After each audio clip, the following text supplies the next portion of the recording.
Bonjour, this is G, your rock star speakers coach, and this is Behind the Mic Live, where I interview incredible coaches, public speakers, and authors who are making a real impact in the industry and channeling their inner rock star. Today, my rock star guest is Jason Browne. Jason is a thought leader, a TEDx speaker, and an author. So please welcome to Behind the Mic Live, Jason Browne. What's up, man? What's up, G? Good morning, good day, good whatever time it is in which you were watching it, audience. What's up, man? How you feeling this morning? Good. How you doing, man? Good. Instead of grabbing a cup of coffee, I decided to grab this from my fridge, which Okay, is what is just that? this entire bottle of iced coffee. So this is what I'm rocking with today. I'm not sponsored by them at all, but I was I'll be going to say, drinking do we have a this for sponsor? sure. I don't know about that. No, there's no sponsor. I'm just rocking out the coffee this morning, the iced Cheers. stuff. I'm having Starbucks as well. So you are a thought leader, a TEDx speaker, an author. We're going to talk about your first book that you're working on. So who is Yeah, Jason? man. He's a quirky kid from Philly Okay. who ended up in Penn State somehow, and I've just been rocking out ever since. I've been here for more of my life in State College, Pennsylvania, than I have lived in Philadelphia. So technically, I guess I'm more from State College now. Happy Because Valley I'm getting native. old. Happy Valley native, I guess that's who I am at this point. So that's who I am. But I'm a person that likes to play around with ideas. When I was working, no matter where to all my future employers, if I ever have another one, what the problem with me is that I like to do new things and be creative. And so Okay. I was in IT at Penn State, and I kept trying to do stuff. Right, I kept on trying to push the boundaries. They're like, Jason, go sit in the office. I was like, how about I don't? And then I go walk around and I talk to people. They're like, well, Right. what about the work? I was like, well, how about we do both at the same time? They're like, whoa, slow it down. And same thing with any of the other jobs that I have. It's always been like, Jason, do this one thing. Stay in your lane. I'm like, nah, bro. You don't There's stay so in the many lane, things man. to do. No, there's so many things in life to play around with. Why do the lane? Play around, have some fun, do something creative. Win, lose, fail, succeed, all of it. That's what I'm Yeah. about. So how did you find your voice? In a couple ways. Okay. So there were three really major events that helped me find my voice. Two of them are related to Rotary International, Rotary clubs in general. One of them is just actually, yeah, the first one is. So basically, when I was younger, when I first got into working at Penn State, somebody was like, hey, apply for this thing. Long story short, I got sent to Denmark for an entire month. They paid the entire way. And it was this Rotary professional exchange thing. And I had to give presentations in Danish for 30 days. What? Yeah. Did you know Danish prior to the trip? No way. We had a Danish coach who helped us translate our talk, and she helped us to pronounce everything correctly. I used to listen to it all the time when I was traveling around to make sure that it sounded good. Okay. And there were a couple times people were like, I have no idea what you're saying. But that was one time. It was like being in a different country, speaking a different language, being in front of people. That was an example of having to find my own voice. The two other times are one other time is related also to Rotary. It was we did this mobile pep rally. It was called Rollin' with Rotary, and we traveled around. We hopped into an RV, traveled around United States for a while, and we were getting people excited about Rotary clubs, and it was just an example of being in multiple areas, and this was back in 2015 or something, being in front of different people about different topics and having to really convey a message. And then last but not least is when my good friend Don Bedell, he actually got me involved in radio, and he was just like, hey, Jason, I think you'd be cool for radio. I was like, me? He's like, yeah. And then that was a whole thing too. And so between those three things, Rotary and radio, and then I have a bunch of other examples, but those were the three that came to mind. So out of all your rock star qualities that you have, I love you're saying creative. They can't put you in a lane. You don't really stay in your own lane. You make your own path. What would you say is your number one rock star quality? Aside from these gorgeous locks, no, I'm kidding. That's number two. Okay, uh, yeah. What's number one? that's number two. My number one rock star quality is that I can be present. Okay. Okay. So, uh, whether it's on radio, or whether it was when I was doing radio, whether it's when I'm Mm-hmm. on stage doing public speaking, whether Mm-hmm. it's when I was doing video game streaming with my buddy Ian, there's a need to take whatever thing you have prepared Mm-hmm. and treat it as a guiding light, but not defining what you're Ooh, doing in the moment. I like that. And you even asked me today, you were like, Jason, do you want to know what we're talking about? I was like, absolutely not. The more that I can be present here and Mm, engage in the with you, moment. the more that I can be Yeah. present and engage with an audience is so much stronger. And I think that I think that even on a personal level, I think I strive, I succeed in this in this way. When I'm sitting in front of a group of people, I rarely Mm-hmm. have my phone out. I'm rarely like paying attention to other things aside from the people that I'm directly in front of. We. Even to Yes. this point, I get distracted really easily. So I don't know. Maybe I have ADHD. And so I, if there's a TV on with moving images, Mm-hmm. it doesn't matter what it is. It could be golf. It could be the most boring TV show on the planet. If it's on over there, I'm gonna be my brain will watch it. I will purposely sit with my back to the TVs if I'm in a social Okay. situation, just so that I can focus and be present with other people. So my number one rockstar quality is to be present and roll with the punches.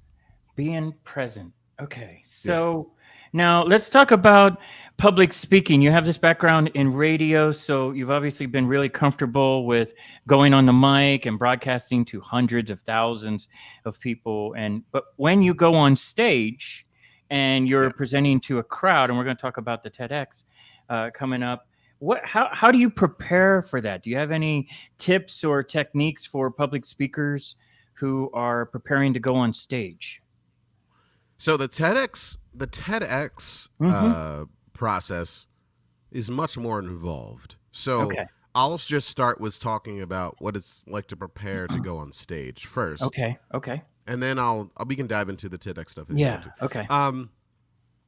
To prepare to give a talk, like let's just say you have to give even a presentation at work. Maybe you were in charge of this one project and like, hey Jim, we want you to give an update for the board on Monday, and you're like, oh my goodness, I Yes. gotta give a talk, right? That Yes. is, or if it's something as small as like saying something at church, whatever your version of public Mm-hmm. speaking is, Mm-hmm. the main thing is to it's what everybody says, but the main thing is to practice pieces of you doing this. And it doesn't Mm-hmm. mean that you practice the exact words. It Right. means that you practice getting up in front of people talking about the thing that you're going to talk about. If it, most times you know the content. Right. Most times people are like, "Hey, come and talk about this phone," right? Someone's like, "Come Okay. talk about my Android phones." Some people are like, "Okay, hold up, let me take my notes," because they're so afraid to mess up. However, if you're in a Right. conversation Right. and you ask them about their phones, they'll go off for the next 45 minutes of why Android phones are better than your iPhone. Without And a they'll be script. super Yeah. Yeah. right without a script. And practice allows you to get comfortable talking about the thing. So We. just Yes. if you're about to go talk about a thing, just get up and just make sure that you're talking with your family, with your friends. Call up your mom, call up your kids, whoever. Just be like, hey, I just really want to talk about this. They'll be like, okay, fine. And then you rant and ramble and see what comes up, and maybe you'll discover pieces that need to be said. And by doing that, Mm-hmm. by the time you actually give your presentation, you're going to be so much more comfortable with the topic. Yes, you're going to be in front of people. Yes, it's still going to be nerve-wracking, but you can rely on the fact that I just talked about this 10 times in the past week. I got this. Right. So I would say preparation in the sense of rehearsal, but not the script, just the content and you being in front of Content. other Yeah. people. Yeah. Yeah. And joining a group like Rotary or an organization where you can also get some practice to get up in front and present to people as well. Right. You're So being belonging to Rotary.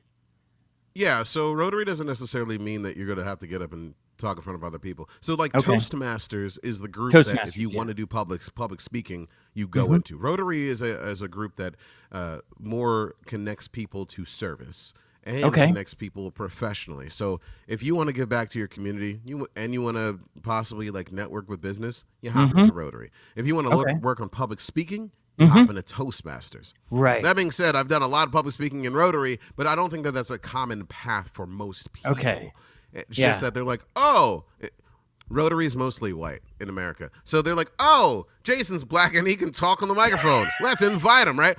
And so at first, that was how it went down. And then they were like, oh, he's actually good. And so, and then that was kind of the conversation that happened after that. So, yeah, Rotary's not a public speaking thing. It just happened to Right. be so for me. But it does give you practice of, even if you're just talking to people about, like, because like when you go on stage, you're really just having a conversation with that one person. Like, even if the audience is out. Let's talk about your TEDx. What was it Okay. like getting it, preparing for it? What was it like going on stage? What was that experience like? So there are a lot of pieces to how to get your TEDx talk, Okay. but the experience of going through it, not the steps to get there. Mm-hmm. They were, they were, they were ones of, I don't know, man. I've been thinking about having a TEDx talk for a while. So when I got the confirmation letter and the feelings that I had going through the process of working with the organizers and practicing and reworking my talk, all of it was what I wanted. All of it was like, this is, no matter what they threw at me, this is going to be the thing that I want to accomplish and knock out. My end goal, to be on stage, to convey a thing and convey a topic that was, I think, fairly unique, was my Yes. end goal. So the entire process, I was super stoked and excited. The So there's that, right? So Mm-hmm. here's the thing. So you have to like apply to all these different places to get your Okay. TEDx talk. You don't just apply to one place. It's not like, hey, I'm just going to apply to Penn State TEDx, and that's the only place I'm going to go, and I'm going to expect to get my TEDx talk. Maybe, especially maybe over like years, but what's most likely, or what I recommend to people, is to apply to a bunch of them. And Okay. because they each have different themes every single year. So Yep. after Yep. when I got the acceptance, I was jumping up and Yes. down, pumping my Yes. fist. Like it was super exciting. Yes. And it was at times an arduous process. And they didn't always like my ideas, just like when I'm at work. And I had to change some of the things from what I wanted to adapt to what they want. So it's like a give and take Mm-hmm. situation. It's Mm-hmm. not all just about how and what you want to say. You have to accommodate what the organizers want to be said and how they want it to be said. Mm-hmm. So it's a very humbling experience to just say to yourself, this idea is my baby, and I now have to share this with another Right. person, another group, and be okay with it. I think that was the hardest part. I was speaking to a TEDx, a guy who, he's another podcaster the other day, and he was talking to me like, yeah, I still haven't done my TEDx talk. And all the barriers that he ran into along the way, them trying to Mm-hmm. change a little bit about how he gives his talk, them, the Okay. application process, all of these things gave him enough barriers to be like, I don't feel like doing it, which is fine. But just Okay. know that there Yeah. are barriers along the way, and you have to be confident that the end goal of reaching that stage and giving Right. that talk is going to be the thing to lock onto. And if you're willing to focus on that, then everything else will be okay. Yeah. And let's talk about your talk, possibilities of privilege. And we had a call. It's interesting that I gotta make a side note though. I just love this video that you did, that you put up on LinkedIn, where you were sneezing, and just the way the creativeness, right? So I'm watching this video and I'm like, I'm back in town. I want to catch up with you. I haven't seen you in a while. We're out of the country and stuff. And I'm like, Yeah. as soon as you said, like, if you have a podcast, I was like, right at the same time, I was about to send you a voice message on LinkedIn and say, hey man, I got a show. You want to be on my show? But that video was awesome. And it really just shows your creativity. So I want to know more about, how did you embody all the creativity and everything, all the experiences you have, and come up with possibilities of privilege as your message? I love creativity questions Mm-hmm. because I feel as though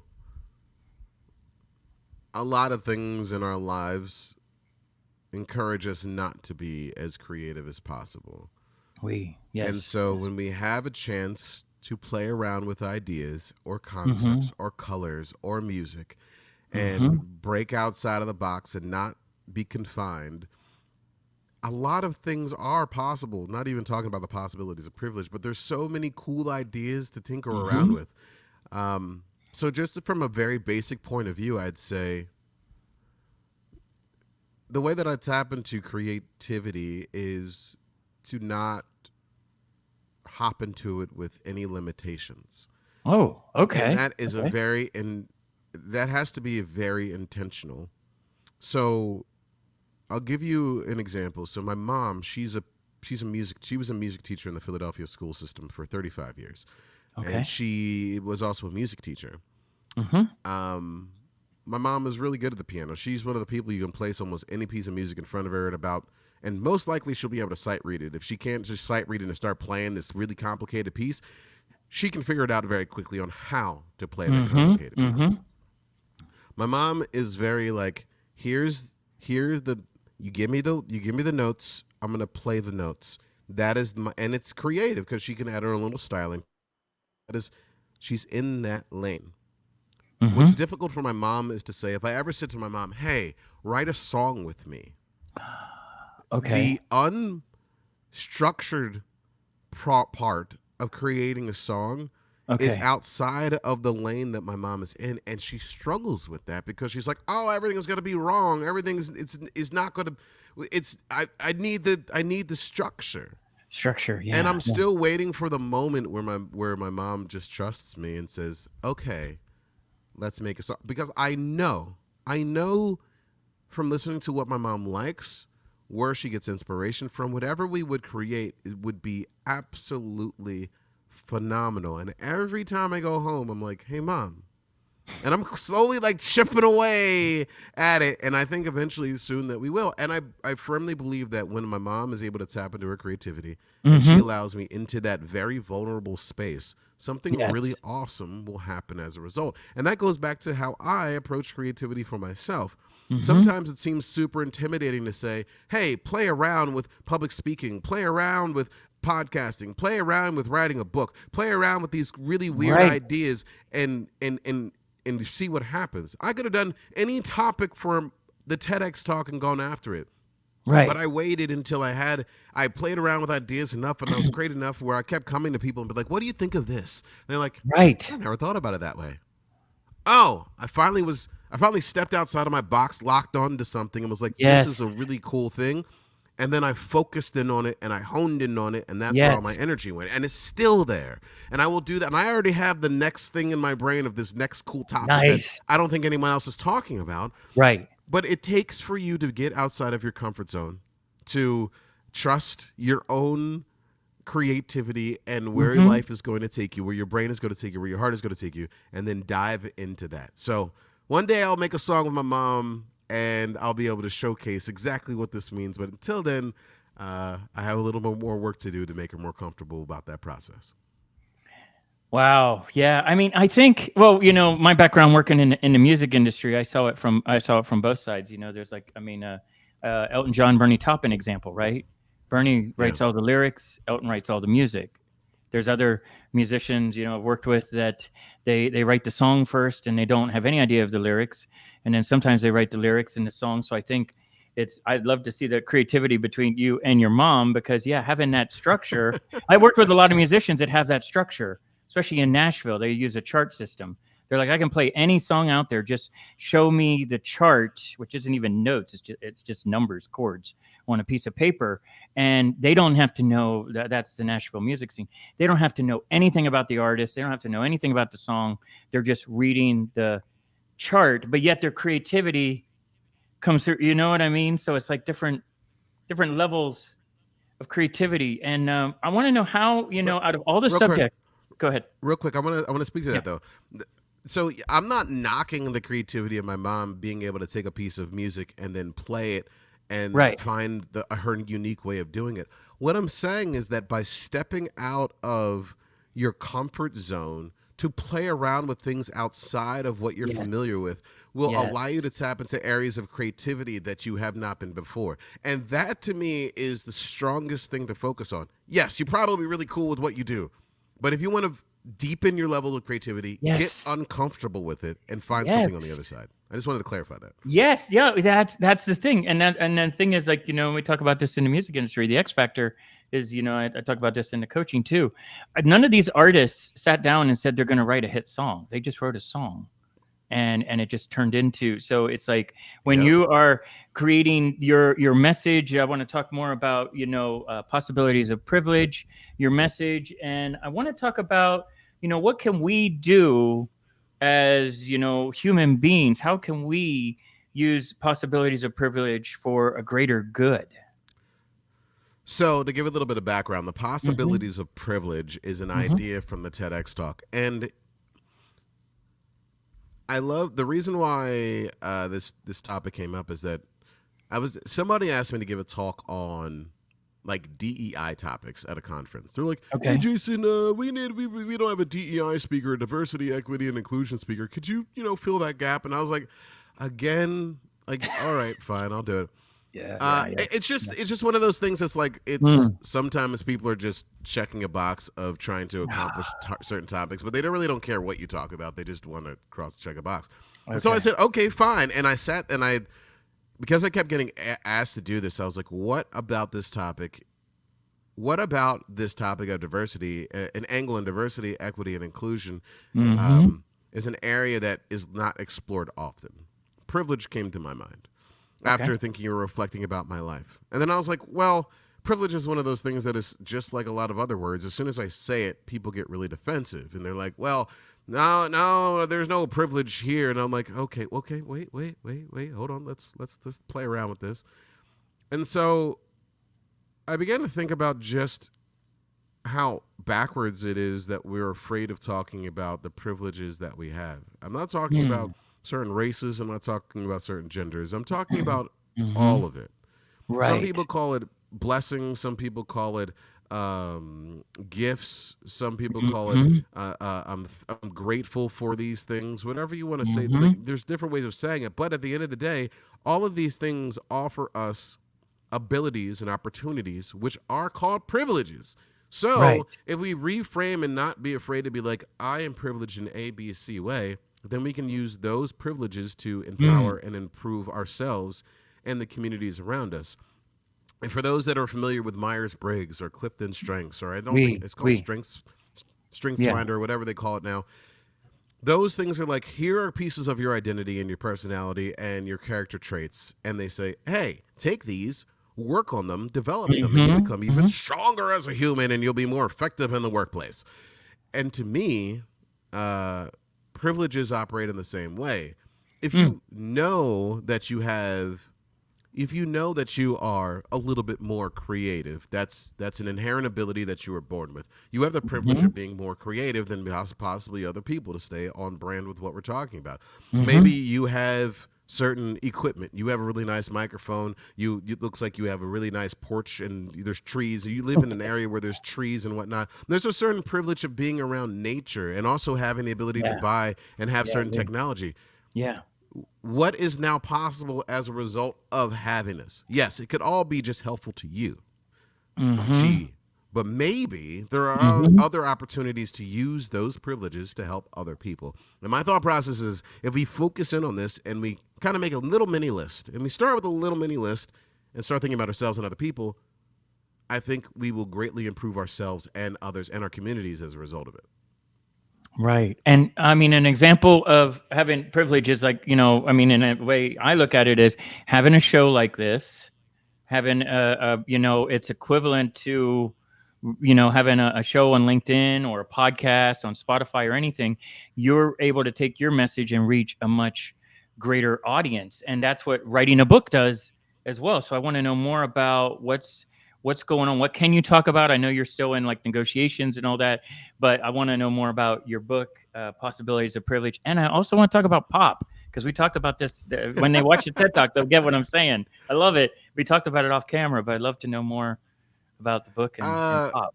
Sure. So I don't know if pop is going to make it into Okay. the book. Okay. So that's a question mark. But okay, let me start with pop, then I'll work to the book. So going back to the TEDx talk for a moment, and talking about creativity and how to do public speaking. I'm a big fan of call and response, Okay. and Okay. so I wasn't allowed to. One of the things I had to shift for my TEDx talk was I was not Hmm. allowed to engage with the audience at all. I couldn't Oh. have any call and response with them. I was not allowed. Oh. Okay. Uh, Okay. and Okay. so, that was what the organizers wanted, and That's a you had to requirement. oblige. Yes. Yes. Yeah. Right. I didn't know that going in there, but that was an adaptation. But prior to this, I was playing around with the idea and I was testing it out.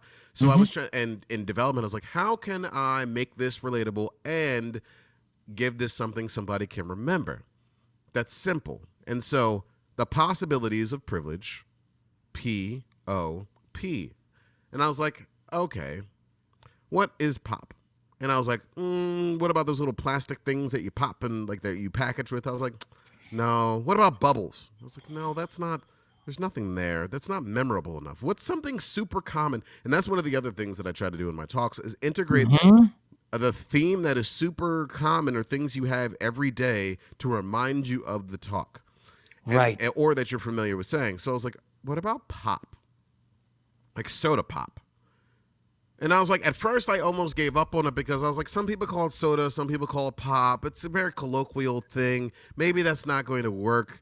But I ran with it anyway. And so the possibilities of privilege, I focused in on pop, which I Mm. used to create imagery of like shaking this possibilities of privilege. If we shake things up, also Yes. a familiar Yes. action. If we Yes. shake things up, we can create the kind of energy that's needed to change our communities. That's the shaking the pop idea. Yep. So a lot of thought process went into crafting that. Although technically the analogy does break down if you think about it too hard, but don't think about it too hard. It's just catchy. It's just catchy. It is So just catchy. keep that in mind. It's memorable. Yes. Yes. Yes. Right, and people will come up to me and be like, Jason, shake little pop, shake little pop. And then they'll just be walking by me at a conference and they'll be like, yeah, you remember that. That's awesome. So there's that, which is the Okay. shaking the pop piece. Okay. The second part was the book. Okay. Yes. So I started off with this idea of I had the caller response of like, when I say shake the pop, they say, so shake the pop. And the audience would be like, shake the pop. Then I had to adapt it for my TEDx talk, which is removing that caller response and Right. finding a stronger way of conveying that message. Okay. And now I'm in this book phase of Hmm. doing the same thing, of taking these ideas that work on stage and having to reshape this into themes that work on a page. Because there's no call and response on a book. I can't be like on page 22, shake the pop, and everybody in their bathroom or like sitting in bed with their loved ones like shake that. That's not gonna happen. That's not gonna happen, right? And so I have to be able to adapt the style of my messaging and the catchiness of the messaging into something much more digestible and appropriate for the medium. And I think that's really where I'm at with the book is I'm super excited about it. I'll have a lot more information hopefully this fall about what is all coming down the Well, pipe. we'll have when you get the book released and everything. We'll have you back on the show. We'll talk about the book. But what I can say about the book real quick is that it is turning into this big. So one of the things about public speaking is storytelling is super important. If you're not telling a story, then it's really difficult to convey a message. Like I was telling the story about my mom and us making music is a way of like conveying this, right? Right. There are a lot of really awesome, I think, awesome stories in the book, but there's also a lot of practicality in this book. And I think the combination of the two, and I just figured out this beautiful narrative that is very personal to me, and I can't wait to share it with folks. So, no, there's not a lot of information now, but it's coming soon. Okay, it's coming. I'm super excited about it. And to add to what you're saying, though, with a book as an author, you do have that call and respond. You're just connecting with them subconsciously and in their mind. You're taking them on a journey. So just adding my thoughts on it, yeah, maybe if you say shake the pop and they may not get that, but if you plant that idea like you do Yes. when we have these conversations in the book, they're hearing your voice when they read the book, and you're planning that idea. And I just love the visual of Shake the Pop, because what happens, like these are your words, right? What happens when we shake the possibilities of privilege? It creates the reaction. This could be good or bad, but how can we create good? And like you given, I think the message, I think your message is spot on. You're such a rock Thank star. I you. mean that seriously. That's why I have you on the show. I think like, Thank you. because I don't think a lot of people think like this or talk like this. I think we're all I don't know, I guess it's my show, I'll say it. We're all on a carousel, like even if we're in corporate world, or just going around and just going round and round and round and kind of following what everybody is. And then what I believe makes you a thought leader is you go, hey guys, get off the carousel for a second. Let's Hmm. talk about this. Let's go on a journey together. Where it's going to go, I'm not sure, but join me on this journey. And that's what I think the power of, having your voice and the video and also the book. You have this ability to reach into their subconscious, into their emotion, and connect with them at a different level. I mean, like my partner Sandy loves reading books, and she'll get into that character, and I'll listen for the audio tape. I'll read your book when it comes out, mate, but I don't really read books. I know I interview all these authors. I don't read books. I listen to audio tapes because I'm an audio. I'm in the same boat. You I'm know in the what I same boat. mean? All the books that I get the audio version if I can. I still buy the physical one to support my friends. Like Yeah, my friend yeah, support. Terry Watson just came out with a book. My friend Spud Marshall came out with a book. Yeah, yes, but yeah, And I'll, so I'll get the audio of it. Yeah, yeah, it's like yeah. yeah, for sure, and I appreciate that's a beautiful compliment, G. Yeah, thanks, man. You made it sound like I kept thinking of Inception when you were talking about you plant a seed in the mind and watch it blossom and grow. All right, and I saw Leonardo the same DiCaprio concept. hopping off of buildings. It is the same concept. People have this when they read books, and the author Yeah. describes it, and people feel like they always say the book is better than the movie, and the movie is visual with audio, and the book is purely just on their own subconscious. So you might be onto something there. I do like that movie. That is one of my favorite Yeah. movies of all time. So that's a wonderful compliment. Thank you for that. I appreciate that. So how can people work with you? How can they book you for speaking events, get you on their podcasts? Right now, I'm really trying to get in front of roughly 500 more people. Actually, no, about 1,000 more people before the end of the year. Okay. Speaking wise, and so Okay. I've reduced my speaking fee pretty significantly Mm-hmm. for up until the end of 2024. So if you need me to do something for you and your organization, like next week, I'm helping out with a fundraising football program, and I'm helping to Great. MC that. Like, Yeah, and yeah, yeah. that's up in Belfont, PA. Like, if you need me to do something, holler Yeah, at me. yeah. Let me know. We'll have fun. It'll be awesome. You can reach out to me on LinkedIn.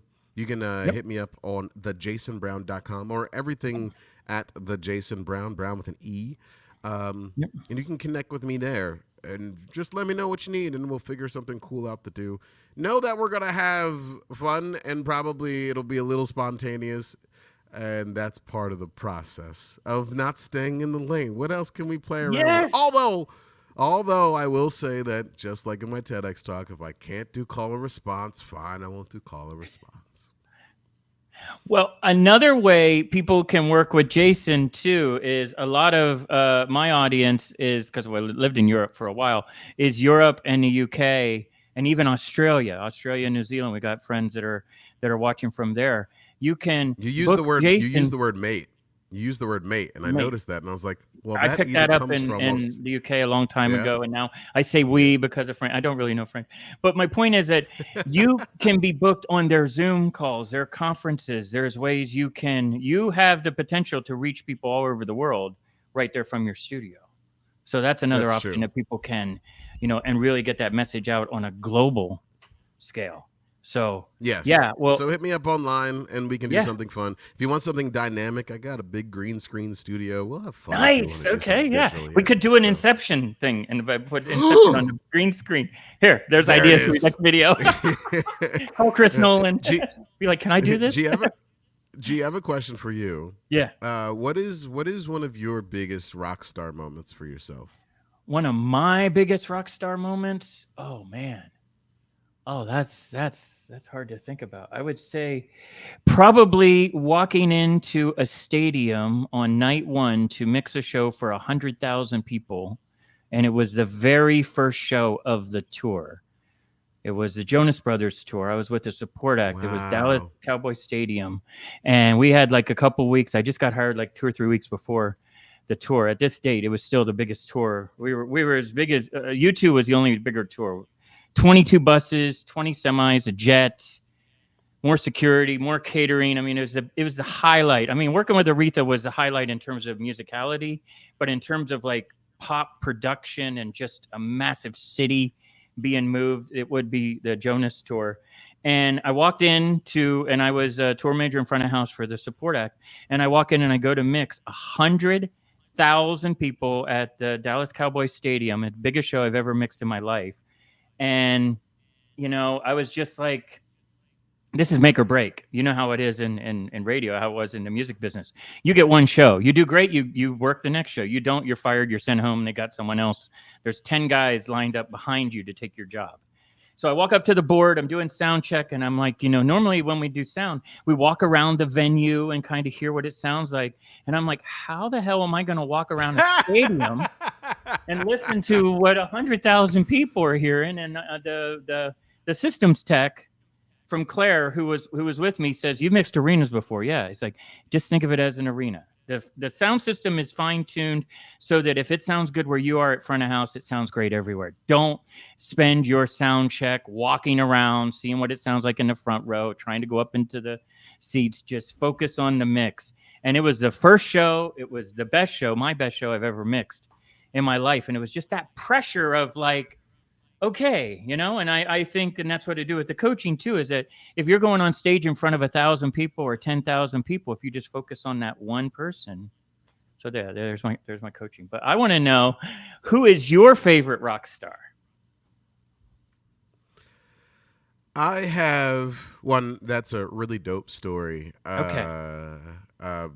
Because that's 100,000 people, intimidating, and you got to step up to the plate. And the moment of like that was a moment of being like, the moment came, and you had to stand up and live it and approach it and be there. And I appreciate that. Yeah, thanks, man. My rock stars that I really enjoy, I can think of one, and I know there's a second one, but the first one I can think of is Donald Glover / Childish Gambino. He, to me, embodies. If you don't know who Donald Glover is, he's been on Community. Mm-hmm. He has the show Atlanta. He's in his musical side. He's called Childish Gambino. He's had a lot of musical success, kind of randomly. Okay. He just is the kind of he's dropping his album this week. He's coming out with a movie he's directing and writing that with the soundtrack that he's releasing next week. Nice. He's just the kind of person who does not conform. Yes. And he finds success in all of these different angles, and he's funny. It's hard. It's super frustrating to watch him because it's like, dang it, why are you so awesome? Like, and he's I would go and I'm a big fan of him and will always be a fan of him just because he embodies all the things that I hope to embody throughout my life as far as a creative person. The other person who I'll say, and this is a couple other people just real quick, is I love Kevin Hart's work ethic. Yes. You can appreciate his comedy. You cannot like him in movies. I don't care how you view him from a comedic standpoint. Yep. But as a businessman and somebody who's not afraid to try new things, he's always doing something new. And he owns all of his own content. He's not doing this for other corporations. He's created his own brand. Heartbeat. And he's doing it. Heartbeat. He owns everything he does. He get everything. Yeah. Continue. Yeah. Brill freaking yint. Those are the two that came to mind just because they're such powerhouses of humans. That's good. I never really thought about that. Like, Kevin Hart is a rock star. Yeah. Like, I mean, that's and I mean, you watch all the documentaries, you hear how he, you saw the documentary on Netflix, him and Chris Rock. And Dave Chappelle. I did not see it. There's a documentary. I think it's either Netflix, Apple, or Prime, or one of those. I don't know. We have like 18 different streaming channels, but I think it's Netflix that has. Yeah, it is Netflix. It has Kevin Hart and Chris Rock, and they're doing a week of shows in New York. And at the last show, they bring Dave Chappelle out, and you can hear they talk about their start of how they and talk about what a great example of work ethic. I see that like you have that work ethic as well. Maybe it's in the water in Philadelphia or something. I don't know. Maybe there's something. It's the cheesesteaks. It's got to be the cheesesteaks. It's the cheesesteaks. You might have a little bit of a heart issue after a little while, but dang, you're productive. And the creativity. Dang, you're and the drive. So yes, I want everyone checking this out, especially everybody. I got a huge network over in Europe and the UK, and like I said, Australia. I encourage everybody to connect with Jason here on LinkedIn. Book him for your events. Get that creativity, energy, especially if it's some boring event. Bring him in as your MC to liven it up. Come on, man. Let's do this. And check out thejasonbrowne.com, not jasonbrowne.com. I learned that lesson. So thejasonbrowne, BROWNE.com. And yeah, man, I'm excited about this journey. Thanks again for coming on the show. No problem. I have one request and one call to action, everybody. If you can just go and check out the TEDx talk and you don't even watch the whole thing. Just watch part of it at least. Leave a comment or reply to a comment. Create part of the conversation. That is my only ask, is to create conversation around the topic. Perfect. Yes, we'll do that. We'll put the link and everything in here. So thank you again, Jason. You are a true rock star. I can't wait to see how this journey is developing. So I really appreciate you taking time, mate. G, I appreciate you as well. And I will see you hopefully next time in that 100,000 person stadium in the crowd. We'll grab a coffee around town here. We'll catch up in person now. But yeah, I'll tell you more of that story that I didn't share on the video, because I was literally like, I was shaking. Well, I guess I can say I was shaking so bad until that guy said, "Don't worry about it. It's just like an arena." And I was like, oh, thank God. I mean, if he wanted my gig, he could have just taken it right there and just let me screw it up. But it was, So, all right, brother. It's good to see you. Thanks again for being on the show. Until next time. Ciao. See you guys. Bye. Cheers.